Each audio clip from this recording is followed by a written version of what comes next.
5 religions qui semblent chrétiennes, mais ne le sont pas. En effet, nous vivons une époque de confusion spirituelle sans précédent. Jamais le monde n'a connu autant de religions, de mouvements spirituels et de groupes se revendiquant chrétiens. L'étiquette chrétien est utilisée à tort et à travers, accolée à des organisations, des enseignements et des communautés qui invoquent Dieu, parlent de Jésus, citent la Bible, organisent des cultes, mais qui ne prêchent pas l'évangile véritable. Des millions de personnes sincères, animées de bonnes intentions, sont entraînées dans des systèmes religieux séduisants mais trompeurs. Ce phénomène n'est pas nouveau. Jésus l'avait déjà annoncé. Plusieurs faux prophètes s'élèveront et séduiront beaucoup de gens. Matthieu chapitre 24 verset 11. La séduction religieuse est l'une des armes les plus efficaces de Satan. Elle ne se présente pas de façon grossière, mais avec des mots familiers, des gestes pieux, une ambiance rassurante. Satan ne fuit pas la religion, il s'en sert, surtout quand elle est coupée de la vérité biblique. L'apôtre Paul écrivait « Satan lui-même se déguise en ange de lumière ». 2 Corinthiens chapitre 11, à partir du verset 14 à 15. Ce qui est le plus dangereux, ce n'est pas ce qui est manifestement faux, mais ce qui semble presque vrai. Les groupes religieux que nous allons étudier ont plusieurs points communs. Ils utilisent la Bible, mais y ajoutent un autre livre ou en offrent une interprétation exclusive. Ils parlent de Jésus, mais le réduisent à un prophète, un guide ou un être créé et non Dieu incarné. Ils parlent de salut, mais changent le chemin pour l'atteindre, remplaçant la grâce par les œuvres, les rites ou l'appartenance à un groupe. Ils parlent d'amour, de lumière, de révélation, tout en niant les fondements de la foi chrétienne. Souvent, ils mettent en avant une figure charismatique, un prophète, un fondateur qui devient la référence suprême.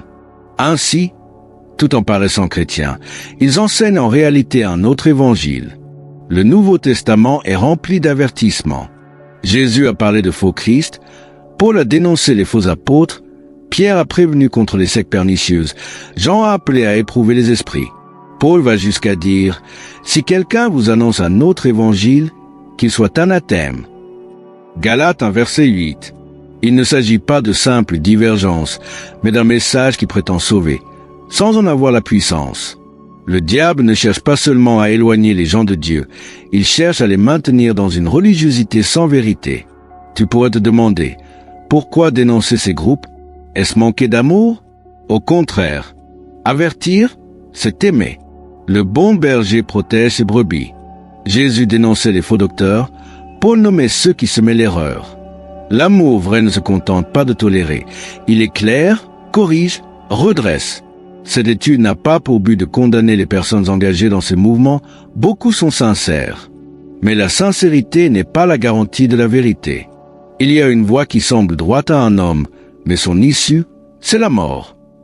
Proverbe 14, verset 12. Heureusement, la Bible nous donne des critères clairs pour reconnaître le faux évangile. Et faux tout message qui nie la divinité de Jésus. Est dangereux celui qui ajoute un livre à la Bible.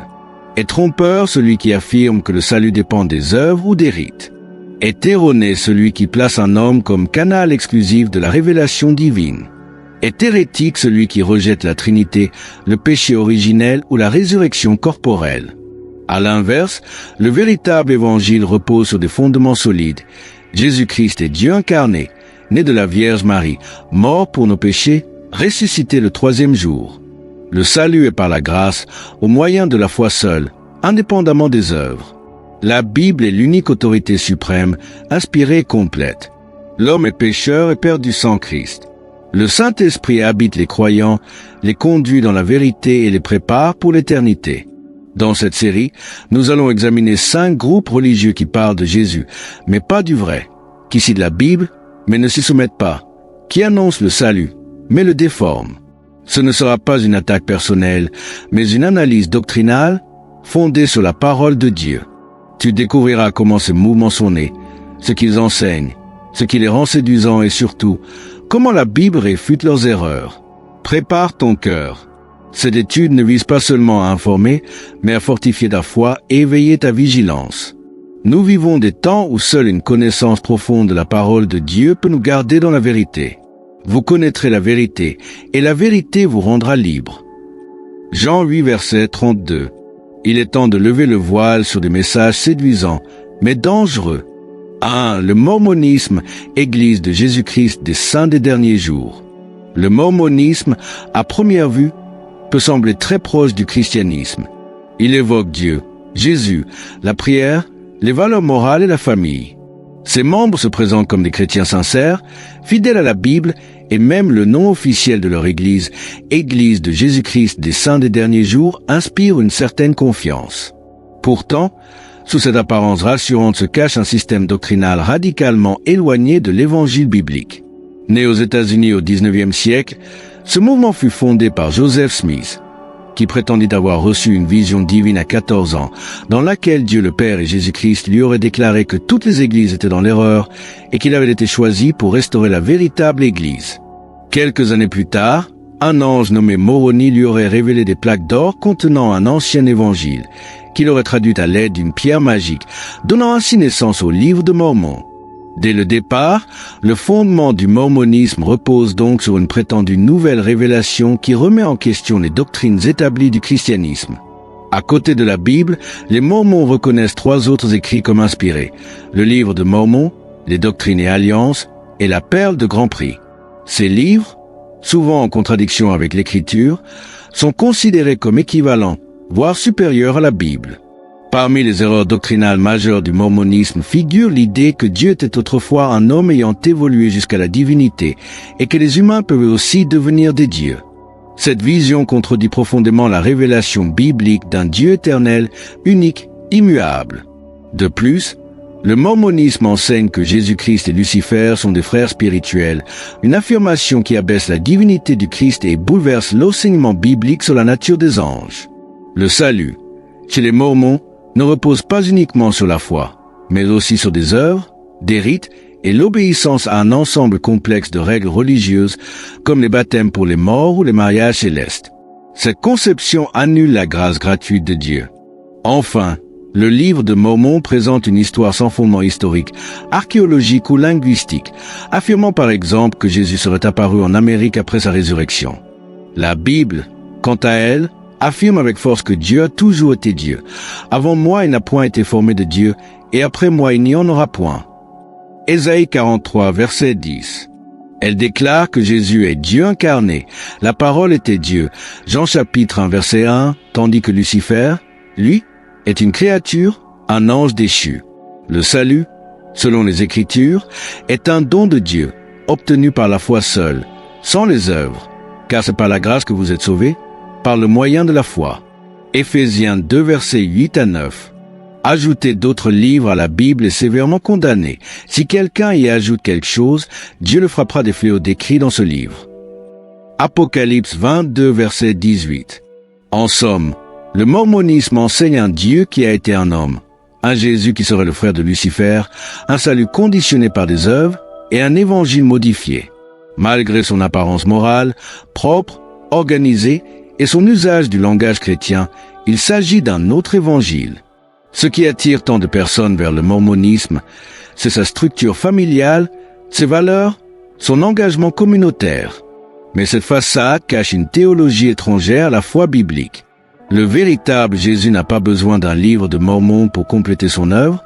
Il n'est pas le frère de Satan, et n'est pas un homme devenu Dieu. Il est le Dieu éternel fait chair, le seul chemin vers le Père, celui qui a accompli tout pour notre salut. Je suis le chemin, la vérité et la vie. Nul ne vient au Père que par moi. Jean chapitre 14, chapitre 6. 2. Les témoins de Jéhovah rejettent la divinité de Jésus, le réduisant à l'archange Michel. Les témoins de Jéhovah, tout comme d'autres groupes religieux, se présentent comme des chrétiens sincères et fidèles à la Bible. Leur nom même, témoins de Jéhovah, traduit leur insistance sur l'utilisation du nom Jéhovah pour désigner Dieu. Ils sont connus pour leurs aides missionnaires, leur rejet de fêtes religieuses traditionnelles comme Noël et Pâques, ainsi que pour leur forte cohésion communautaire. Pourtant, malgré cette apparente fidélité biblique, leur doctrine s'écarte fondamentalement de l'évangile chrétien authentique, en particulier en ce qui concerne la nature divine de Jésus-Christ. Fondé dans les années 1870 par Charles Taze Russell, le mouvement rejette les doctrines historiques du christianisme, notamment celle de la Trinité. Sous la direction de Joseph Rutherford, le groupe prend le nom de Témoins de Jéhovah. Le terme Jéhovah lui-même repose sur une reconstitution incertaine du nom de Dieu en hébreu, rendant sa centralité déjà discutable. Le cœur de l'erreur doctrinale des Témoins de Jéhovah est leur négation de la divinité de Jésus. Pour eux, Jésus est un être créé par Dieu son Fils, mais non égal à lui. Ils traduisent Jean 1:1 par « La parole était un Dieu », manipulation flagrante du texte original qui affirme que la parole était Dieu. En niant que Jésus est Dieu incarné, ils rejettent l'un des fondements mêmes de la foi chrétienne. Leur doctrine du royaume de Dieu ajoute une autre couche d'écart avec l'enseignement biblique. Selon eux, Jésus serait devenu roi invisible en 1914, date qu'ils considèrent comme le début du temps de la fin. Pourtant, cette affirmation ne repose sur aucun fondement scripturaire solide. Par ailleurs, ils rejettent catégoriquement la Trinité, perçue comme une invention humaine, alors qu'elle exprime une vérité biblique essentielle. Dieu étant en 3 personnes, Père, Fils et Saint-Esprit. Leur conception eschatologique, qui affirme que seuls 144 000 seront sauvés pour régner au ciel, repose sur une interprétation erronée du livre de l'Apocalypse. La Bible enseigne au contraire que le salut est offert à tous ceux qui croient en Jésus, sans limite numérique. D'un point de vue biblique, les réfutations sont nombreuses et claires. Jésus est pleinement Dieu et pleinement homme. Au commencement était la parole, et la parole était Dieu. Jean 1, verset 1. Il n'est pas une créature, mais l'incarnation du Dieu éternel. Il affirme lui-même, « Moi et le Père, nous sommes un » Jean 10, verset 30. Paul précise encore, « Car en lui habite corporellement toute la plénitude de la divinité » Colossiens 2, verset 9. Quant au Saint-Esprit, il n'est pas une simple force active impersonnelle, mais une personne divine, comme le montre Actes chapitre 5 versets 3 à 4. Mentir au Saint-Esprit équivaut à mentir à Dieu. Concernant le salut, la Bible est catégorique. Quiconque invoquera le nom du Seigneur sera sauvé. Romains 10h13. Il n'y a pas de quota de 144 000 élus. Jean chapitre 3 verset 16 affirme avec force que quiconque croit en Jésus peut avoir la vie éternelle. Le message de l'Évangile est universel, inclusif, ouvert à tous sans distinction. En résumé, les témoins de Jéhovah enseignent un Jésus inférieur à Dieu, un Saint-Esprit impersonnel et un salut limité, alors que la Bible enseigne un Jésus pleinement divin, un Dieu trinitaire et un salut accessible à tous. Ce décalage rend leur foi incompatible avec le christianisme biblique, malgré leur sérieux, leur dévouement et leur apparente piété. Ce qui attire chez eux discipline, morale, engagement communautaire ne doit pas masquer l'erreur doctrinale fondamentale. La vérité biblique est claire. Croyez au Seigneur Jésus et vous serez sauvés. Actes 16h31. Il est le seul chemin, la seule vérité, la seule vie. Le salut ne vient pas d'une organisation humaine, mais d'une foi vivante en Jésus-Christ, vrai Dieu et vrai homme. 3. L'Église de l'unification, Mouvement Moon, enseigne que Sun Myung Moon est le nouveau Messie. L'Église de l'unification, souvent appelée le Mouvement Moon, est un groupe religieux fondé en 1954 en Corée du Sud par Sun Myung Moon. Ce mouvement a suscité l'attention internationale en raison de ses rituels particuliers, notamment les mariages de masse, et de ses enseignements profondément divergents du christianisme biblique. Au cœur de la doctrine se trouve la conviction que Sun Myung Moon est le nouveau Messie, envoyé pour achever ce que Jésus-Christ, selon eux, n'aurait pas accompli. Moon prétend avoir reçu une révélation divine affirmant qu'il était choisi pour terminer la mission laissée incomplète par Jésus, lequel, selon le mouvement, aurait échoué dans son œuvre de rédemption en raison de sa mort prématurée sur la croix. L'Église de l'unification enseigne que le salut ne peut être pleinement atteint que par l'unification des familles humaines à travers le mariage et que Moon et sa femme incarnent les parents parfaits par qui cette restauration devient possible. Dans cette perspective, le célibat de Jésus serait la preuve qu'il n'a pas pu accomplir la pleine rédemption de l'humanité, ce qui justifie selon eux la venue d'un nouveau Messie. Ces affirmations trouvent une opposition catégorique dans les Écritures chrétiennes.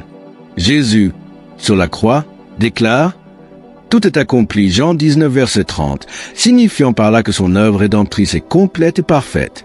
En Jean 14, 6, il affirme aussi « Je suis le chemin, la vérité et la vie. Nul ne vient au Père que par moi, écartant ainsi toute possibilité d'un sauveur ultérieur. » Jésus est venu chercher et sauver ce qui était perdu. Luc 19, verset 10, il est présenté comme l'agneau de Dieu, qui ôte le péché du monde. Jean 1, 29, soulignant qu'aucune autre intervention divine n'est nécessaire. L'apôtre Paul insiste en 1 Timothée 2, verset 5 sur le fait qu'il n'y a qu'un seul médiateur entre Dieu et les hommes, Jésus-Christ. En résumé, là où le mouvement Moon proclame Sun Myung Moon comme Messie actuel, la Bible affirme que Jésus est l'unique Messie. Là où ils enseignent que Jésus n'a pas accompli sa mission, Jésus déclare lui-même qu'elle est achevée. Là où ils mettent le salut dans le mariage et la sexualité, les Écritures affirment que le salut vient uniquement par la foi en Jésus-Christ. Ce qui attire dans ce mouvement, c'est l'importance accordée à la famille, la communauté soudée et les cérémonies spectaculaires, mais leur enseignement contredit directement l'Évangile. Le salut, selon les Écritures, ne se trouve ni dans une union bénie par un homme, ni dans un Messie autoproclamé, mais uniquement en Jésus, le Fils de Dieu. Croyez au Seigneur Jésus, et vous serez sauvés, vous et votre maison. Actes chapitre 16, verset 31. Il n'y a aucun autre chemin vers Dieu. 4. La science chrétienne prétend que le mal, la maladie et le péché sont des illusions. La science chrétienne, fondée en 1879 par Mary Baker Eddy, prétend offrir une lecture plus spirituelle des enseignements chrétiens, affirmant que la maladie, le mal et même la mort ne sont que des illusions de l'esprit humain, surmontables par la prière et une compréhension spirituelle profonde. Pourtant, cette vision soulève de sérieuses préoccupations, tant sur le plan théologique que médical. Selon les enseignements d'Eddy, Dieu est la seule réalité véritable, et toute souffrance physique ou morale découle d'une perception erronée de la réalité spirituelle.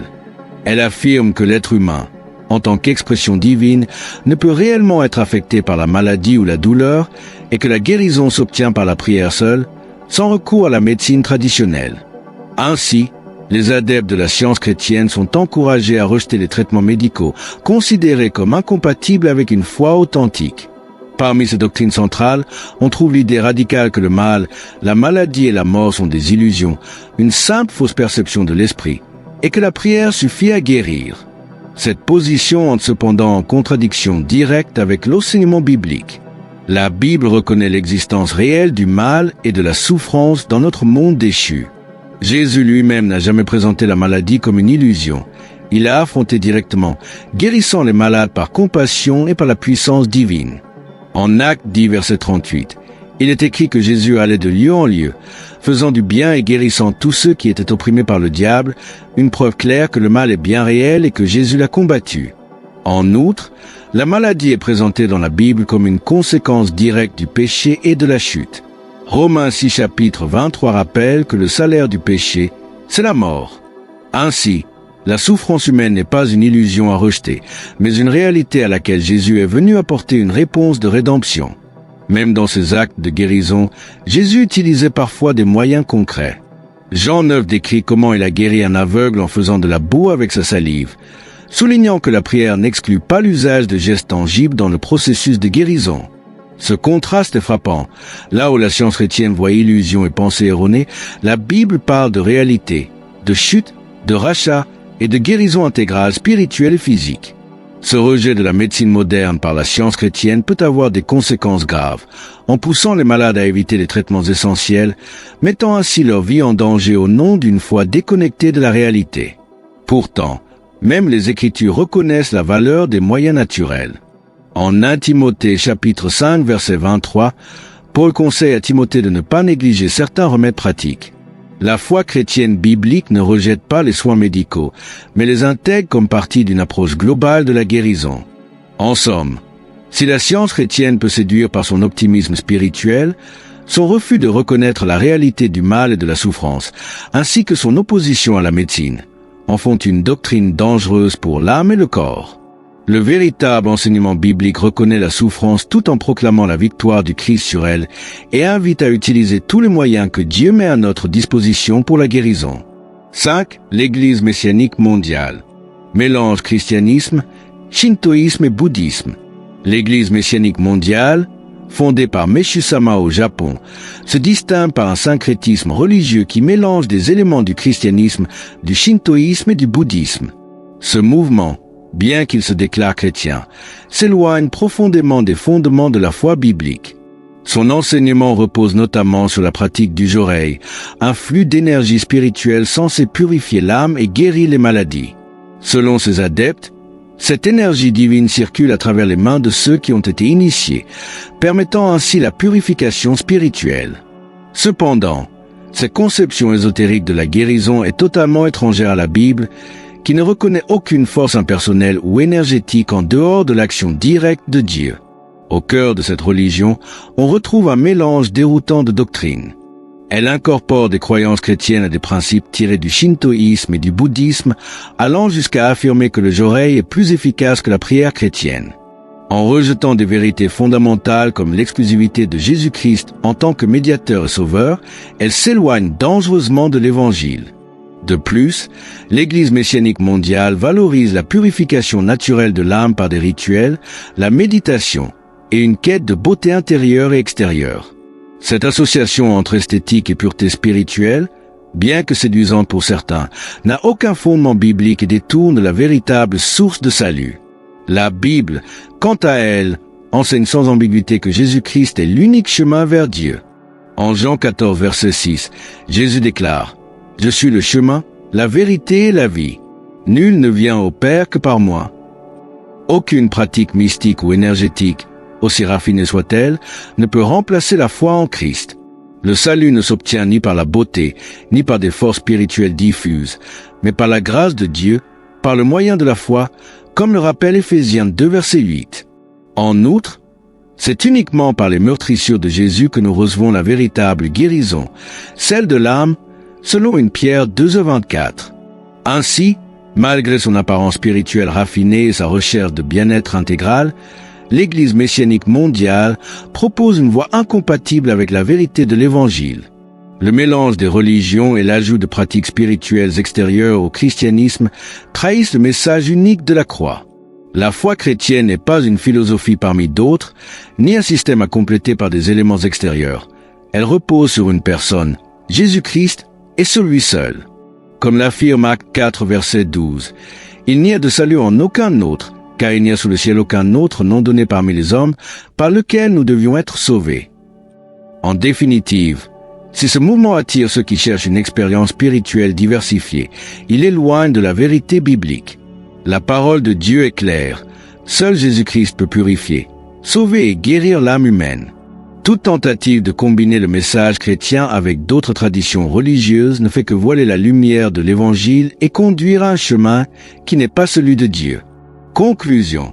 Ne te laisse pas séduire par de faux enseignements.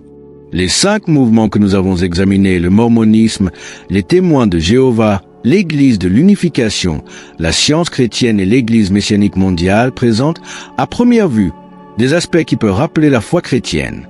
Pourtant, chacun de s'écarte profondément de l'enseignement authentique de la Bible. Ils altèrent la nature même de Jésus-Christ, modifient ou complètent l'Écriture à leur manière et offrent des voies de salut qui ne passent pas exclusivement par lui. Ce sont, en réalité, des évangiles déformés qui détournent du message central de la croix. Jésus a pourtant été clair. Le véritable culte ne se vit ni dans des rites humains, ni dans des systèmes religieux élaborés, mais dans une relation sincère, enracinée dans la vérité et dans l'esprit. Il a dit que là où 2 ou 3 sont réunis en son nom, il est présent au milieu d'eux une promesse simple, mais puissante, qui montre que l'essence de la foi chrétienne réside dans la communion avec lui, non dans des structures ou des doctrines inventées. Alors, reste ferme. Garde ta foi ancrée dans la parole de Dieu. N'écoute pas ceux qui t'invitent à chercher ailleurs qu'en Christ ce que lui seul peut offrir. La vérité biblique ne varie pas. Jésus-Christ est le seul chemin, la seule vérité, la seule vie. En lui se trouve le salut, la paix et la vie éternelle.